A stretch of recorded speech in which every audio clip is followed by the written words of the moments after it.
Cathy. Welcome back to my kitchen.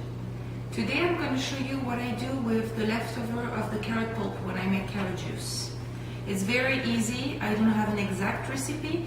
I just do it with what I have around, but it's usually about the same ingredients. It's more about the texture that you're going to end up with than, I guess, the recipe, because depending on how dry or wet is your pulp, you're going to need more or less water. So it's just to give you an idea of what you can do with what you have on hand. I've already put some of my, see, I got lots of it, some of my carrot pulp to the food processor. I think that's enough. I don't want to put too much because otherwise it won't mix well. I'm going to add some water to start with. Then I'm going to add the garlic clove. What I do with raw garlic, that's something I learned when I was a little girl, is that you cut it in half and then you take that middle part out of it. And when you do that, it helps for better digestion of raw garlic. Some people say they can have a harder time digesting it. So that's a trick that you can do. And I've always done it. Even when I used to cook garlic and something, I peel my garlic, cut it in half, take that fin away. It's just became a habit. So I sliced 1 clove and ginger of garlic. Sorry, I'm going to do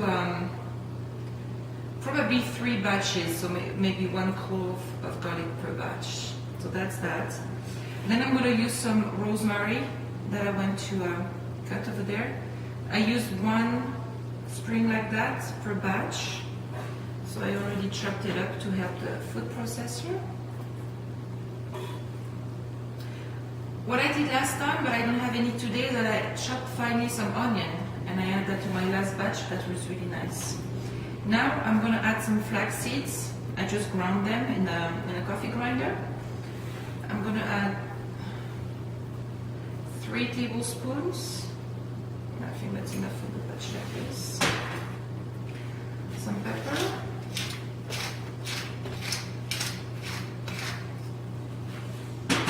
Some salt. You don't want to put too much salt because when you dehydrate something, it becomes more concentrated and more salty. So something I'm going to add today for the first time, I got those a while ago. They are sun-dried tomatoes. They're dry and they're really tough. So I've been trying to rehydrate them in water, but didn't work very well. I didn't like the results. So I just didn't know what to do with them. Today I thought, why not in the cracker? Because I do like when I make a sun-dried tomato dip to dip carrots in it. So I thought maybe, carrots and sun-dried tomato for the crackers would go well. So I chopped them finely and then I put them in my coffee grinder. And I got a nice, I had to run it 3 times, but I did end up with a nice powder. So, I don't know, let's see, I got 1, 2, almost 3 tablespoons, and that was 8 pieces of the sun-dried tomatoes. So, I think we got it all, and I'm going to add more water if needed.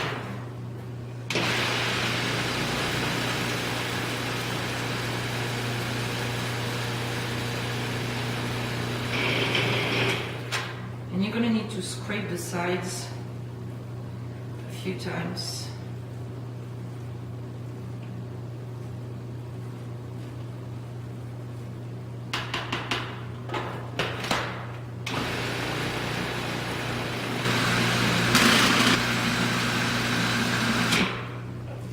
You could add some olive oil to that. I just don't add any more fat because I've already got the flax seeds in it.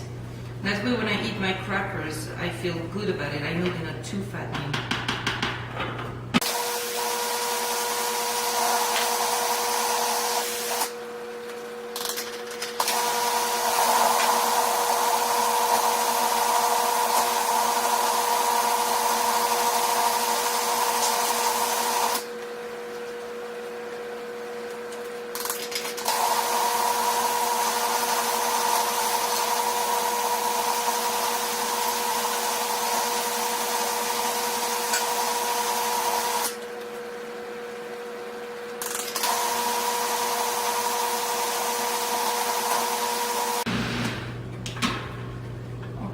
looks like enough. I let it run for a while, make sure it's all well mixed together. And it's pretty wet right now, so it's gonna spread easily.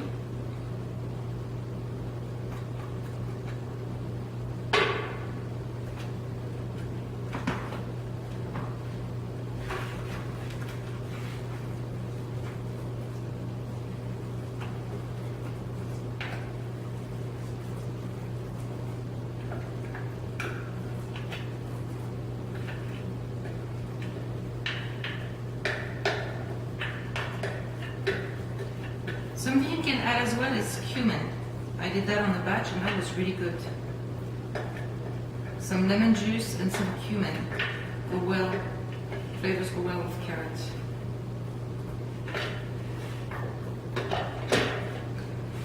So this is the tray of my dehydrator with the lining like this. I'm gonna spread it. And once it's dry enough for me to get it off on one side, I flip it over and I take this off. So then it'll just be on this tray with the holes in them. I can't really tell you how long it takes in the dehydrator because I just turn it on and I check on it every once in a while.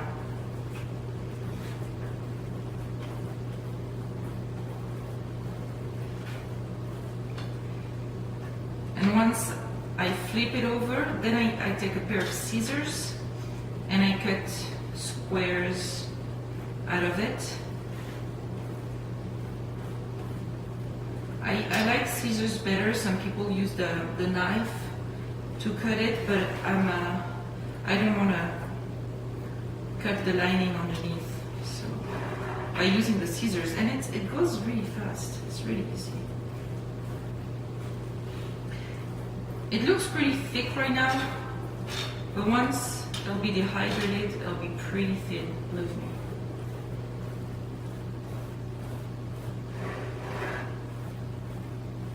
From one to the corners. So I'm gonna get 3 trays. Every batch, I can fill up a tray.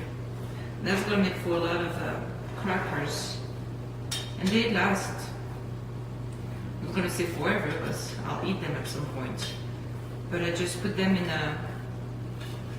a container and they do last for a while. That's going to last me for a while for sure. Unless if I have company. If I have friends coming and I make a guacamole and I can put veggies around, crackers are nice as well. They replace the chips. So here we go. I got a tray ready to go. And this is what it looks like at the end. So see, it's pretty thin. It's really nice and crunchy. And it smells good. Something else I wanted to share with you today. I learned that not too long ago and I thought it was pretty cool. I bought some green onions and I used them. I cut them right here. And then I kept the end and I just put them in water and the roots grew even more, and they grew back, and that's about no more than a week, I would say, that I had them. So I'll use them tonight in my salad, and then I'll see if they grow back again. So I thought that was a really nice trick. That you can do that in your kitchen. It doesn't cost anything, and you don't need to buy green onions again, maybe for a little while. So I thought that was pretty cool, and I hope you like the idea of the carrot crackers. I do that all the time now, that way I don't waste my pulp or put it in the compost. So hope you try them and you enjoy them. Thank you for watching. Have a good day. Bye.